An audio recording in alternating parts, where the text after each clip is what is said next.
Olá, tudo bem? Bem-vindo ao canal Café com Ações. Saúde a todos. Café com Ações é o nosso giro de notícias e informações sobre economia, bolsa de valores, mundo dos investimentos, universo empresarial. Aqui a gente procura separar o joio do trigo. O tempo é uma coisa importante, passou não volta mais. Você tem que usar o tempo com inteligência, se afaste do ruído, do zum zum zum da internet e foque em coisas que são relevantes e importantes para as suas estratégias.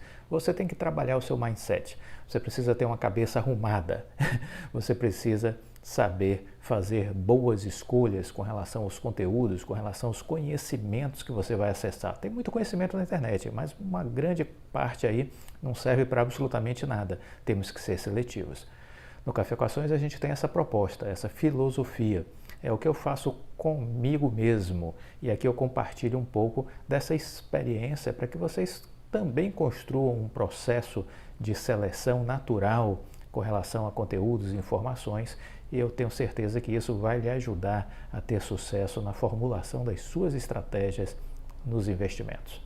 Muito bem, começamos o Café com Ações de hoje. Na terça-feira não poderia ser de outra forma, senão repercutindo o fato relevante divulgado pela Oi ontem à noite a respeito das mudanças na estrutura da empresa, em especial a saída da CFO Camille Faria.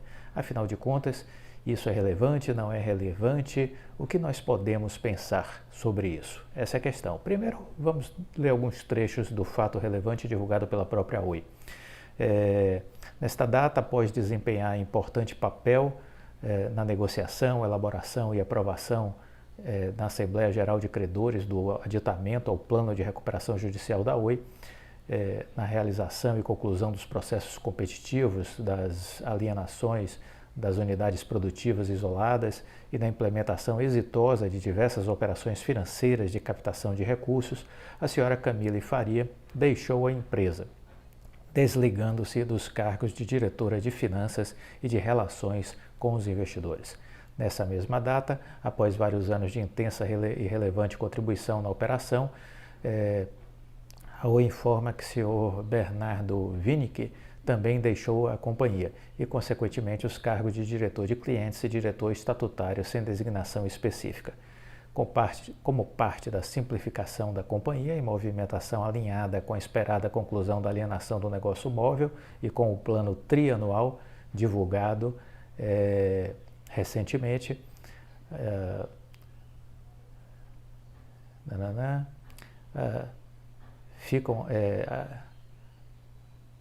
a liderança dos segmentos de consumidor / empresarial e Oi Soluções serão ocupadas pelos respectivos diretores não estatutários da companhia, o senhor Roberto Guensburger e a senhora Adriana Viale, que passam a se reportar diretamente para o presidente, entendeu? Então essa é a ideia. Houve uma substituição e aí a Oi reconhece que expressa seu agradecimento a Camille Faria e ao senhor Bernardo Winick por sua dedicação, entrega, reconhecendo as contribuições, resultados significativos atingidos nesse período, em particular quanto ao cumprimento de relevantes etapas na transformação da empresa, permitindo que a mesma possa seguir de maneira bem-sucedida com seu plano estratégico. Então, o fato relevante foi assinado pelo presidente Rodrigo Abreu, que passa, inclusive, provisoriamente, a acumular interinamente, né, suas funções atuais de diretor-presidente com as funções de diretor de finanças e de relações com os investidores, até que o Conselho de Administração delibere quanto à nomeação de um novo diretor estatutário para os referidos cargos. Muito bem, esse foi o fato relevante da Oi. O que já se sabe no dia de hoje é que Camille Faria assumiu a vice-presidência financeira da TIM. Tá? Então, uma mudança aí de cadeiras, né? A Camille Faria já está respondendo como CFO da TIM. O que eu penso sobre isso? O que é que eu entendo sobre isso? O que é que eu já vivi na minha vida enquanto consultor, né? Vivendo dentro desse ambiente corporativo? Isso é de causar surpresa? Não. faz parte do jogo empresarial. As pessoas, os bons profissionais, estão sempre em busca de boas oportunidades, né? E às vezes alguém faz uma oferta que ele faz, vamos dizer assim, ser seduzido por aquela oferta, né? Então é um pouco como a gente vê, imagine o futebol, e aí você vê o Messi deixando o Barcelona e indo para o Paris Saint-Germain, né? Se motivou a ir para lá. Por que não foi para nenhum outro clube? Porque a proposta financeira do Paris Saint-Germain foi a que mais lhe seduziu, a que mais lhe motivou. O contexto, né, foi o que mais lhe motivou. Isso, da mesma forma, acontece no mundo empresarial. Não pensem que isso não é uma coisa comum. As empresas estão sempre buscando tirar, às vezes, os melhores profissionais de outras empresas. Fazem propostas. Não pense que isso não acontece. A Via Varejo, a antiga Via Varejo, agora Via, né? Ela está reestruturando toda a empresa, sua operação, e está buscando, vamos dizer assim, ampliar muito a sua presença digital. Ela foi buscar gente no Magazine Luiza e trouxe para assumir posições de liderança na empresa. Então, esses movimentos, eles acontecem também de uma forma muito natural dentro do ambiente corporativo. Não pense que essas disputas não acontecem, essa tentativa de tirar pessoas de uma empresa ou de outra, isso acontece. Isso é muito frequente, não tenham dúvidas a respeito disso, né? E é aquilo, quer dizer, ela saiu da Oi provavelmente com uma proposta já engatilhada, porque o fato relevante foi comunicado ontem, hoje ela já está na cadeira da TIM. Então, esse processo eu vejo como uma forma muito tranquila e muito natural. Não vejo absolutamente nada de problemático. Algumas pessoas hoje já me contactaram, querendo entender o que estava acontecendo. É um processo natural, gente. Natural. Nada para nos apavorar, nada para nos tirar o prumo, né? Nada para nos deixar angustiados. Muito bem. Como repercutiu isso na mídia, né? E aí vamos lembrar que a mídia às vezes cria muitos ruídos, mas vamos ver o que é que saiu no Telesíntese. Camille Faria e Bernardo Winick deixam a Oi. Rodrigo Abreu vai acumular as funções de Camille Faria interinamente, enquanto Roberto Gussburger e Adriana Coutinho Viale vão liderar as áreas de consumidor e corporativa da Oi. A Oi informou na noite de segunda-feira mudanças no seu comando. A diretora de Finanças e Relações com Investidores, Camille Faria, deixou a empresa. A executiva foi uma das responsáveis por estruturar o plano de separação das unidades produtivas da empresa para venda em leilões judiciais.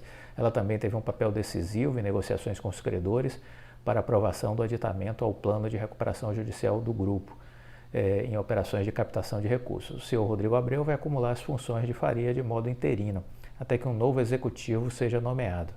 Bernardo Winick, então diretor de clientes e diretor estatutário da Oi, também saiu do grupo. Winick foi um dos responsáveis pela renovação comercial da Oi em meio ao processo de recuperação judicial. O cargo de Winick deixa de existir, segundo o comunicado enviado à Comissão de Valores Mobiliários pela Oi, como parte da simplificação da estrutura da empresa.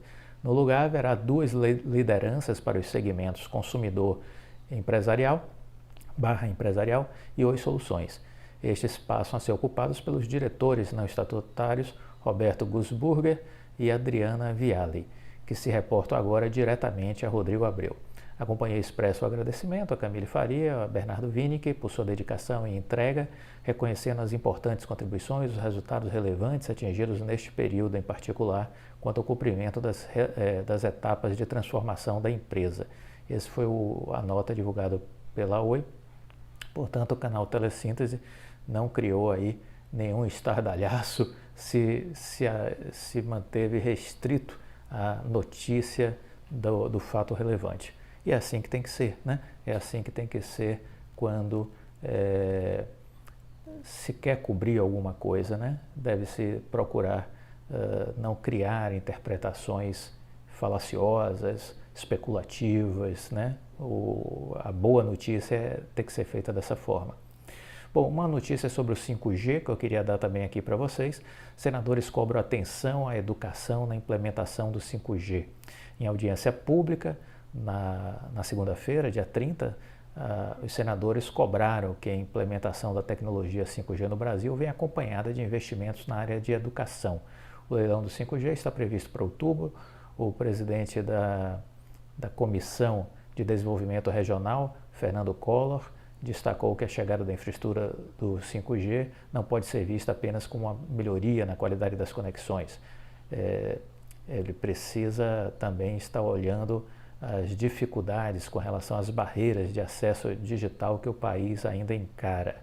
O direito à conectividade ainda não está ao alcance de todos os cidadãos neste país. Embora 81% da população nacional tenha acesso à internet, 90% das residências das classes D e E conectam-se exclusivamente pelos celulares e de forma muito precária. Isso ficou muito evidente agora durante a pandemia, né? As pessoas, os adolescentes, as crianças que estudavam em escolas públicas se viram aí praticamente sem a oportunidade de continuar a aprender, né? Porque caiu por terra toda a possibilidade de estar estudando via internet, porque não havia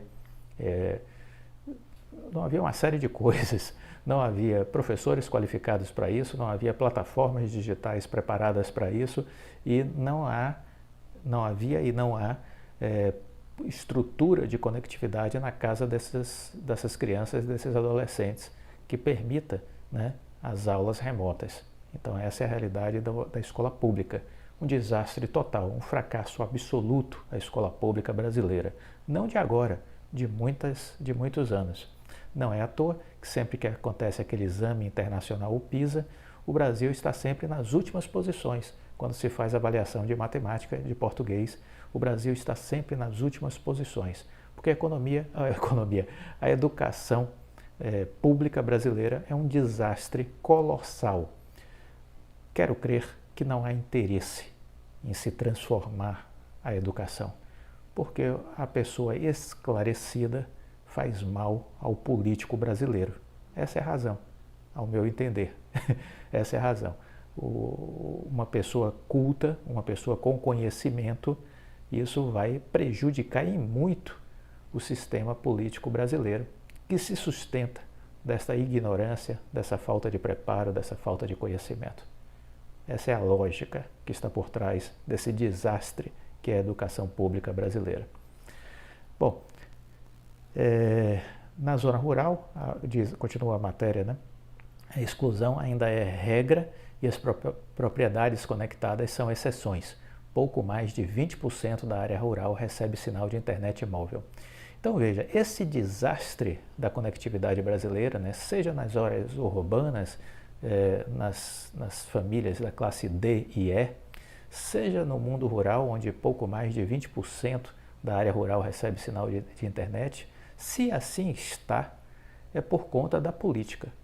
Porque foi criado o FUST, Fundo de Universalização de Serviços de Telecomunicações, nós pagamos uma taxa dentro das nossas contas de telefone, de internet, é feito mensalmente um pagamento de uma taxa que vai compor esse FUST. Desde que foi criado, no primeiro governo Fernando Henrique Cardoso, de lá para cá existe na conta do FUST 36 bilhões de reais e nunca foi usado R$1. R$1 nunca foi usado. Eu tentei acessar esses recursos por 2 vezes, fazendo projetos para desenvolvimento de iniciativas em áreas rurais. Uma na Bahia e a outra no Rio Grande do Sul. Nas 2 ocasiões não tive sucesso, não houve nenhuma facilidade do Ministério do Planejamento, do Ministério das Comunicações e do Ministério da Fazenda, atual Ministério da Economia. Nenhum destes ministérios criaram facilidade para o uso deste recurso. Este recurso ele fica congelado e é utilizado para fazer superávit primário, para compor as receitas do governo, ainda que não seja utilizado, mas para compor o balanço do governo. Sempre foi assim e continua sendo assim. Continua sendo assim. Então este é o propósito deles, criarem uma poupança que fica ali compondo o balanço para fazer um ajuste contábil das contas públicas do país. São 36 bilhões de reais que poderiam já estar viabilizando há muito tempo essa questão da ampliação da conectividade no mundo rural e da melhoria da conectividade e da educação pública brasileira, né? Mas isso não é feito, nenhum presidente deste país teve interesse em tratar deste assunto, o que demonstra que eles governam de costas para a sociedade, né? De costas para a sociedade. O que me causa, às vezes, muito estranhamento é ver esse tipo de debate no Senado, né? Vejo esse tipo de debate no Senado que me parece totalmente inócuo, improdutivo e sem sentido, porque eles estão cobrando investimentos e tem um recurso e não investe. Isso é uma coisa de maluco, não é? Existem 36 bilhões de reais para isso, para melhorar a educação pública, para ter internet na casa das famílias de classe D e E, para ter internet na zona rural, e não se usa. E não discutem, você não vê um senador falando sobre o FUST.